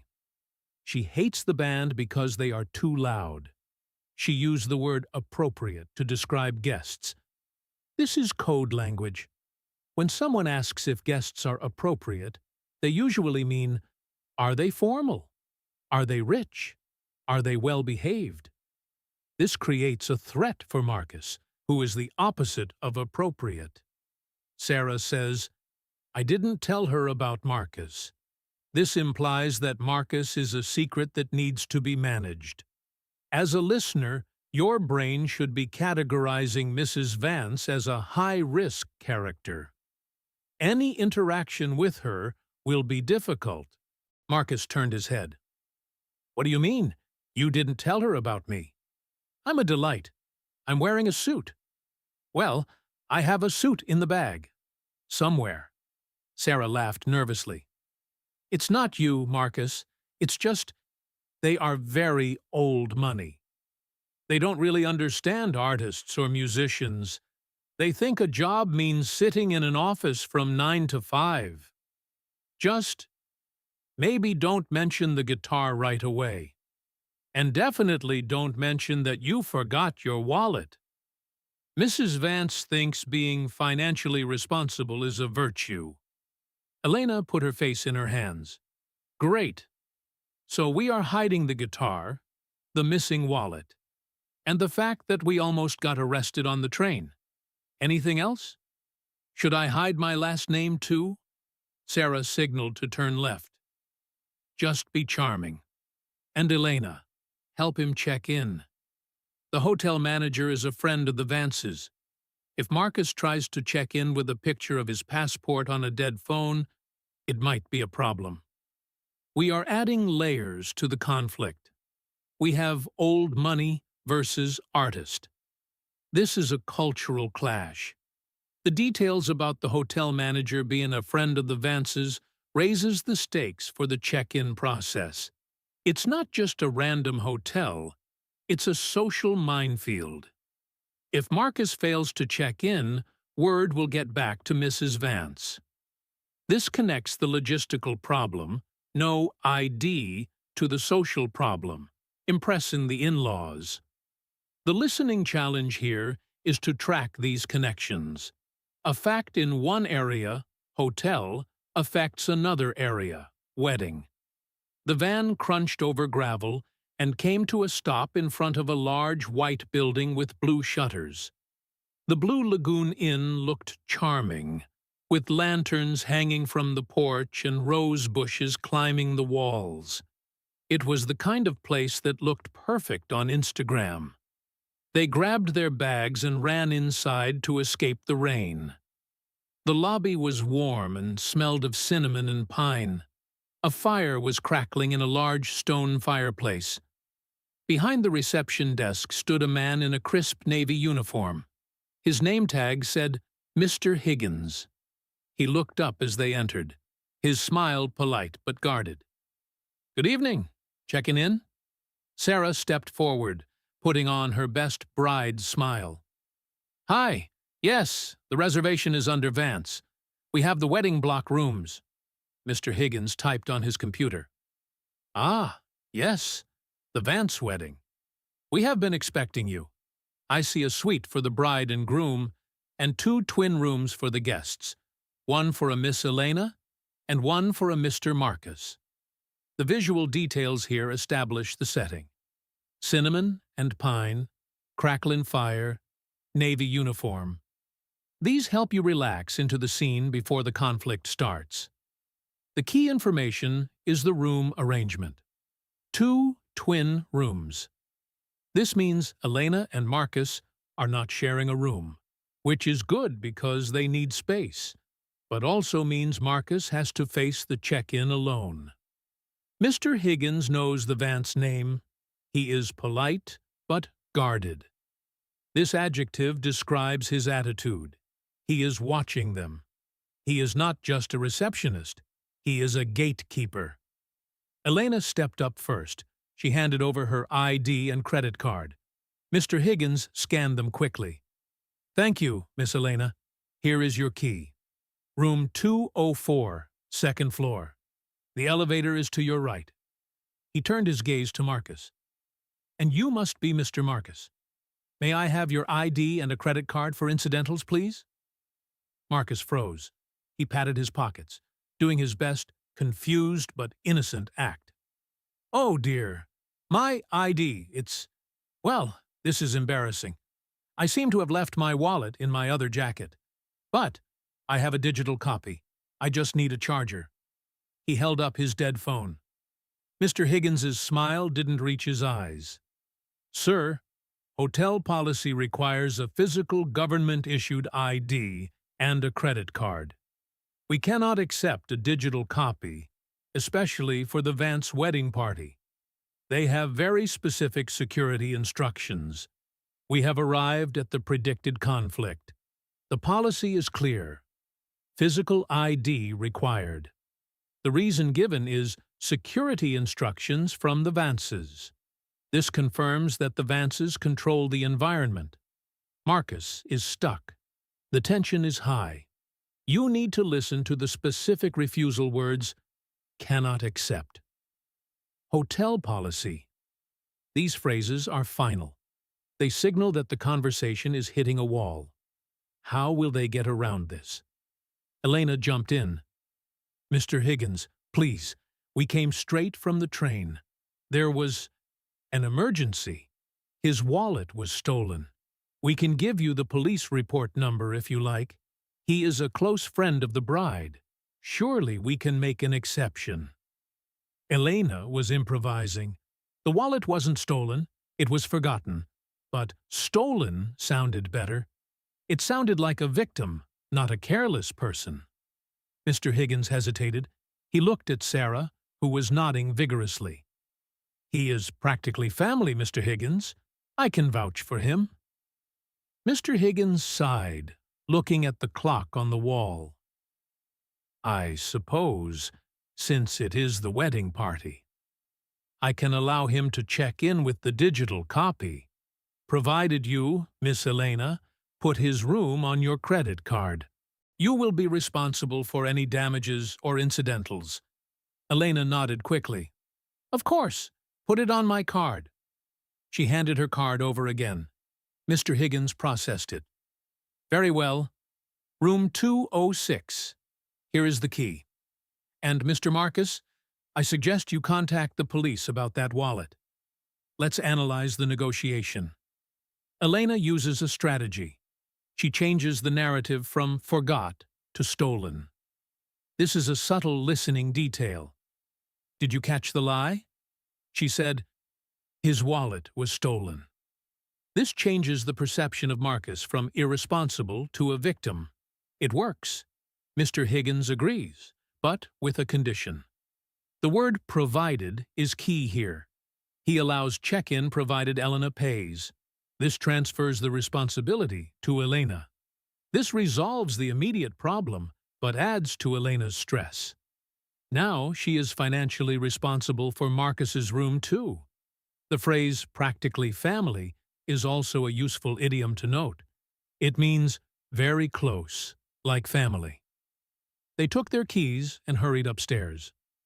Stolen wallet? Really, Elena? Marcus whispered as they walked down the hallway. It was the only way, she whispered back. Do you think Mrs. Vance wants to hear that you just forgot it? A stolen wallet makes you a victim. A forgotten wallet makes you an idiot.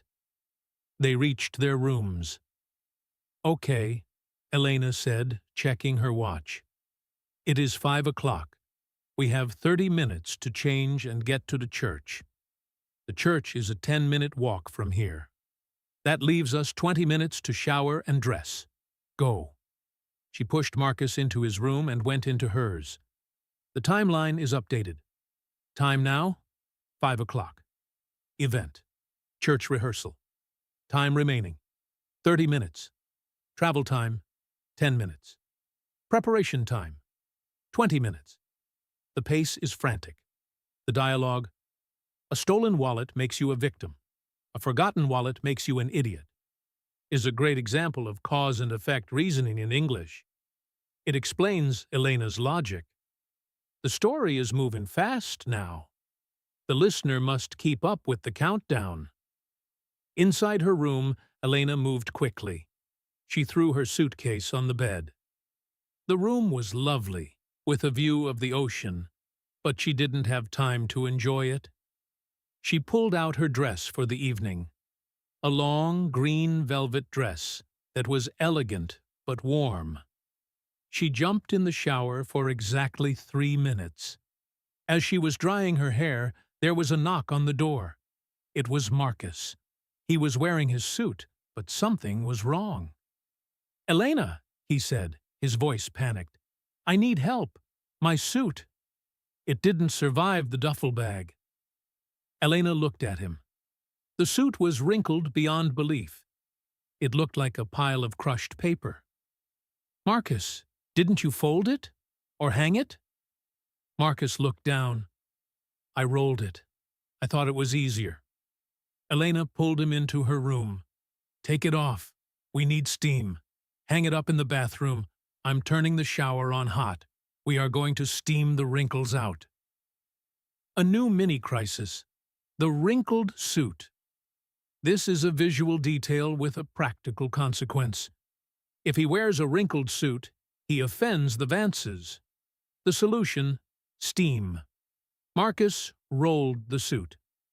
This tells us about his packing style, lazy. The solution uses the shower on hot trick. This is a common travel hack. The scene is descriptive and practical. It adds a sensory element, steam, heat, panic, to the listening experience. They spent the next 10 minutes in a cloud of steam. Elena ironed his shirt with the hotel iron while the bathroom filled with fog. Okay, put it on, she ordered. He put the suit back on. It looked better. Not perfect, but passable. Now, the tie, Elena said. Where is your tie? Marcus checked his pockets. I think I left the tie in the car. The rental car. Back in the city. Elena stared at him. You don't have a tie. It's a traditional wedding rehearsal, Marcus. You cannot go without a tie. Mrs. Vance will have a heart attack. Marcus shrugged. I'll just keep the top button unbuttoned. It's a modern look. Elena shook her head. No, you will not. I have a spare scarf. It's black. It's not a tie, but I can fold it to look like an ascot. Sit down. The problems keep coming. Missing tie. This is a small detail, but socially significant. A traditional event requires a tie. Marcus's suggestion to keep the top button unbuttoned is rejected because it's too casual. Elena's solution is creative. A spare scarf made into an ascot An ascot is a type of neckwear that looks sophisticated. This detail shows Elena is resourceful. It also adds a fashion element to the story. The listener has to visualize the transformation from messy traveler to presentable guest through these quick actions. At 5:25, they were ready. They ran downstairs and out the door. The rain had slowed to a drizzle, but the ground was wet and muddy. They walked quickly towards the old church on the hill, visible in the distance. "Remember," Elena whispered as they walked, "the wallet was stolen. The suit is designer. And you are an investment banker, not a musician." Marcus laughed. "I can't lie about being a banker, Elena. I'm terrible at math." "Then just say you are in creative investments and change the subject," Elena advised, "and don't mention the guitar." We are approaching the climax. The instructions Elena gives are the rules of engagement for the next scene. Stolen wallet. Designer suit. Creative investments. These are the lies they must maintain. Creative investments is a vague term that sounds rich, but explains why he is an artist. This is a nuance of English conversation, using vague terms to sound impressive while hiding the truth. The listener must remember these rules to understand the dialogue that follows. They arrived at the church just as the clock struck 5:30. The church was a beautiful stone building with a tall steeple. Inside, the air was cool and smelled of candles. Rows of wooden pews lined the aisle. At the front, standing near the altar, was a group of people. Sarah was there, looking radiant in a cream-colored dress. Beside her stood David, a tall, handsome man with a kind smile. And next to them, inspecting a flower arrangement, was Mrs. Vance. She was a woman in her 60s, wearing a pearl necklace and a gray suit that looked like it cost more than Elena's car. She turned as they entered. Her eyes swept over Elena, and then landed on Marcus. The scrutiny was intense. Elena felt a shiver down her spine. We are introduced to Mrs. Vance physically. Pearl necklace, gray suit. These details scream wealth and tradition. The verb inspecting tells us she is critical. Her eyes swept over them. This implies she is judging them. The atmosphere is tense. This is the social battlefield. Elena walked forward with confidence. "Mrs. Vance, so lovely to meet you. I'm Elena, Sarah's cousin." She extended her hand. Mrs. Vance shook it lightly, as if touching a leaf. "Elena, yes, Sarah has mentioned you. You work in insurance, correct?" Elena nodded. "Logistics, actually. But close." Mrs. Vance turned her gaze to Marcus. She looked at his ascot, his slightly wrinkled jacket, and his shoes. "And this must be the famous Marcus." She didn't offer her hand. "Sarah tells me you are a man of leisure, a musician." We have a moment of truth. Sarah told the truth about him being a musician, which contradicts Elena's plan to say he works in finance. This is a conflict of information. Mrs. Vance uses the phrase, "man of leisure." This is a polite but slightly insulting way to say unemployed. It's a B1 level nuance. It sounds nice, but the tone is sharp. Marcus has to navigate this. Marcus smiled his most charming smile. He decided to stick to the truth, mostly. "I am a musician, yes, but I also dabble in creative investments. Arts funding, you know? It's a passion project." He touched his ascot. "I apologize for the attire. We had a bit of a mishap on the journey. A thief tried to steal my luggage at the train station."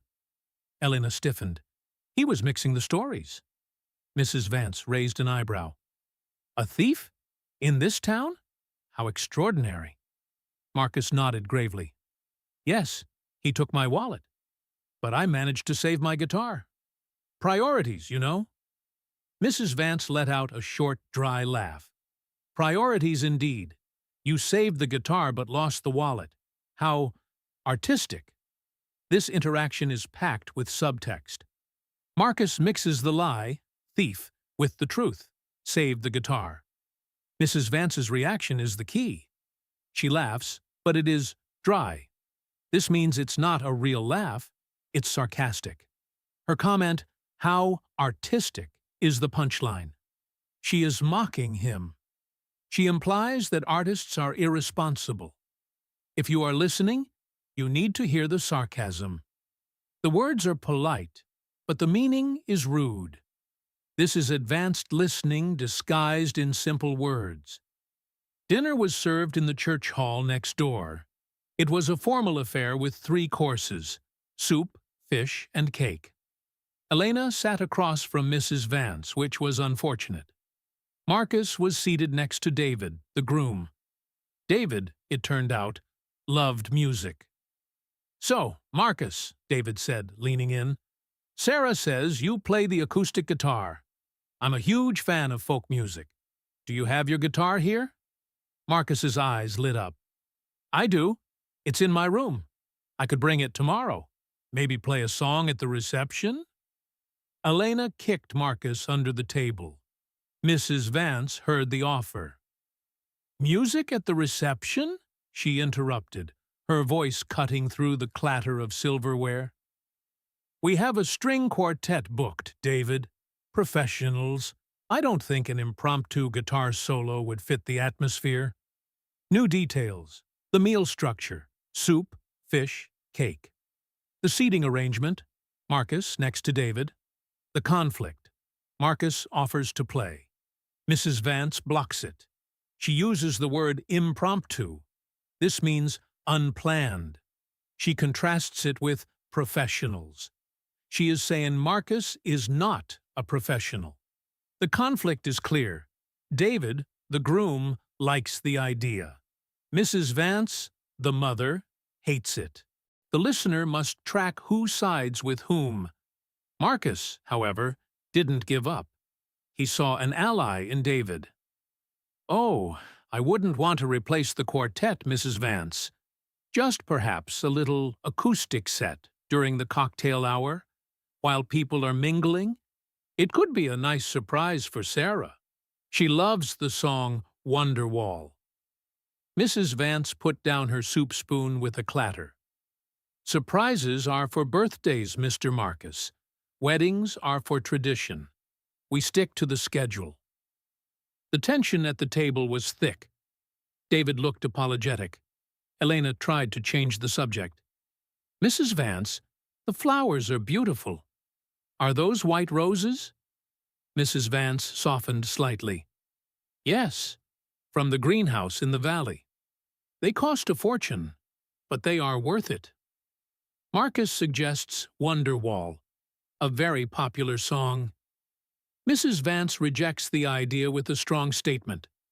"Surprises are for birthdays. Weddings are for tradition."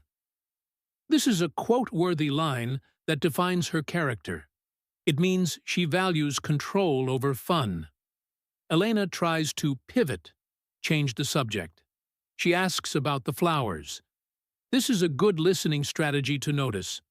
When conflict rises, people change the topic to neutral ground. Flowers. The detail about the greenhouse in the valley and cost a fortune reinforces the wealth theme. The rest of the dinner passed without major incident. Marcus behaved himself, keeping his napkin on his lap and his elbows off the table. When the dessert was finished, the group stood up to leave. As they walked out of the hall, Mrs. Vance stopped Marcus. "Mr. Marcus," she said, her voice lower now, "I am a woman who appreciates honesty. I know you didn't have your wallet stolen. Sarah told me you forgot it." Marcus blinked, caught off guard. "Oh, Mrs. Vance raised a hand to stop him. "I don't care about the wallet, and I don't care if you are a musician or a banker. What I care about is Sarah's happiness. She thinks very highly of you. So, if you want to play the guitar tomorrow, play it, but play it well. If you embarrass her, you will answer to me. Do you understand? This is a surprising twist. Mrs. Vance knew the truth all along. This changes our perception of her. She isn't just mean, she is protective. She values happiness over tradition, but only privately. Her threat, if you embarrass her, you will answer to me, is the climax of the social conflict. It sets the stakes for the next day. Marcus has permission to play, but with a warning. This detail resolves the guitar plotline and the wallet plotline simultaneously. The listener realizes that hiding things from Mrs. Vance was impossible, but honesty earned a grudging respect. The next morning, the sun finally broke through the clouds. The Blue Lagoon Inn was buzzing with activity. The wedding was set for 2 o'clock. Elena and Marcus had breakfast in the hotel dining room. Marcus looked nervous. He kept tuning his guitar strings, plucking them over and over again. What if I mess up, Elena? What if I play a wrong chord and Mrs. Vance throws a bread roll at me? Elena sipped her coffee. She won't throw a bread roll. She's too refined. She will just glare at you with the power of 1,000 suns. But you won't mess up. You're a good player, Marcus. Just focus on Sarah. We skip forward to the wedding day. Sun finally broke through the clouds. This is symbolic. The mood is lighter. Marcus is nervous. The idiom, glare at you with the power of 1,000 suns, is a hyperbole, an exaggeration for effect. It shows Elena's humor. The focus shifts to the performance. At 1:45, guests began to arrive at the garden where the ceremony was held. The string quartet was playing soft music. Mrs. Vance was walking around, giving last-minute instructions to the waiters. She wore a large purple hat that looked like a flower garden. Elena took her seat in the front row. Marcus stood near the back, holding his guitar case. He had changed into a proper tuxedo, borrowed from the hotel Lost and Found, with a generous donation from Elena. He looked handsome and respectable. As the clock struck 2, the music changed. It was the bridal march. Sarah walked down the aisle, looking stunning in a white lace gown. David looked like he might cry. It was a beautiful moment. Everything was going perfectly. We get a description of the setting. Garden ceremony, string quartet, purple hat. Marcus is wearing a borrowed tuxedo from the Lost and Found. This is a funny detail that explains how he solved the wrinkled suit problem. It shows resourcefulness and Elena's money. The ceremony starts. The emotional stakes are high. After the vows were exchanged and the kiss was sealed, the guests moved to the terrace for cocktails. This was the moment. Marcus walked over to the small stage area where the quartet had been playing. He whispered to the cello player, who nodded and stepped aside. Marcus sat on the stool. He adjusted the microphone. He saw Mrs. Vance near the punch bowl. She was watching him like a hawk. He took a deep breath. He closed his eyes. He began to play. It was a soft, melodic version of Wonderwall, but adapted for a classical feel. His fingers moved deftly over the strings. The sound was rich and warm. The guests stopped talking and turned to listen. Sarah and David looked back and smiled. Even Mrs. Vance stopped checking the appetizers. She stood still, her hand resting on her pearls. As Marcus played, he forgot about the wallet, the train, the wrinkled suit, and the glare of the mother-in-law. He just played. When the song ended, there was a moment of silence, followed by warm applause. Sarah ran over and hugged him. "That was perfect," she whispered. Marcus looked at Mrs. Vance. She didn't smile, but she didn't glare either. She simply raised her glass of champagne in a silent toast and nodded. It was the highest compliment she could give. The resolution. Marcus plays well. He adapts the song to fit the classical feel. This shows he listened to Mrs. Vance's earlier criticism about the string quartet. He blended his style with the atmosphere. The reaction, warm applause. Sarah is happy. Mrs. Vance gives a silent toast, a nod, and a raised glass. This is body language for "you passed the test." It is a subtle victory. The listener feels the release of tension that has been building since the train station. The reception was a blur of dancing, eating, and laughing. Elena sat at a table, watching Marcus dance with Sarah's grandmother. He was teaching her the cha-cha. It was ridiculous and wonderful. Elena felt a tap on her shoulder. It was David. "Hey, Elena, I wanted to thank you. Marcus is a great guy. I'm glad he made it. Sarah told me about the train trouble. You guys really went through a lot to get here." Elena smiled. "It was an adventure, but we wouldn't have missed it for the world." The ending scene is about reflection and relationships. Teaching the grandmother the cha-cha shows Marcus is the life of the party. David acknowledges the trouble they went through. Elena's line, "We wouldn't have missed it for the world," is a perfect closing idiom. It means we wanted to be here very much. Later that night, as they waited for the hotel elevator, Marcus leaned against the wall. "Well, Elena, we did it. No arrests, no fines, no angry mother-in-laws. I'd call that a success." Elena laughed. "It was close, Marcus, very close. But yes, a success. You played beautifully." Marcus grinned. "So, when is the next trip? I was thinking we could go hiking in the mountains next month." Elena looked at him. "Hiking? In the mountains? Do you have a map? Do you have hiking boots?" Marcus shrugged. "No, but I have a compass. Somewhere." Elena shook her head as the elevator doors opened.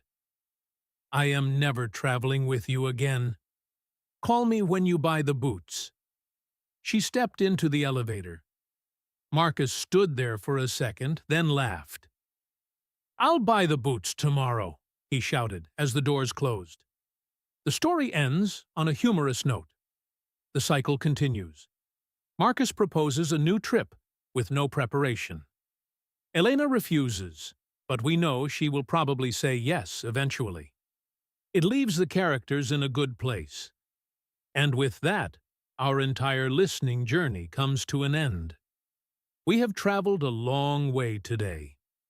We started with Clara and Julian in the rain, navigated a business deal with a wireless connector, and finished with Elena and Marcus surviving a wedding weekend against all odds.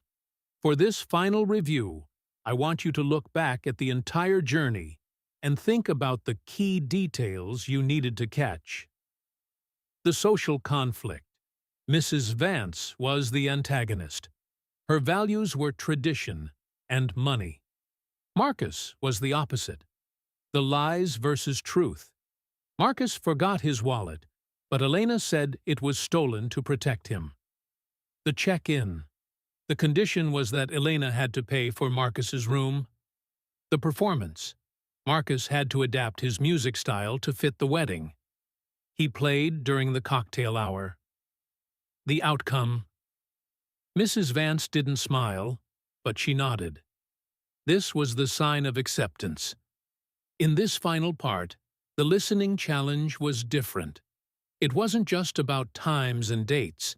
It was about social rules. When Mrs. Vance said, "Surprises are for birthdays," she was teaching a rule. When she raised her glass, she was communicating without words. Real English listening is about understanding these hidden layers. I hope this extensive practice has helped you train your ears. Remember, catching key details is not about hearing every word. It is about knowing which words are important. It is about understanding the context. It is about predicting what comes next. Thank you for staying with me, Alex, and English in Fluency for this entire series. If you were able to follow the story from the train station to the wedding dance, you are ready for real conversations. You have proven that you can understand complex plots, unexpected changes, and emotional nuances. If you enjoyed this story, please hit the like button and subscribe to the channel. We have many more listening practice sessions coming up. And if you want to test your memory one last time, try to write a one-sentence summary of the entire series in the comments. Who was your favorite character? Clara, Julian, Elena, or Marcus? Until next time, keep listening, keep learning, and keep moving towards fluency. Goodbye.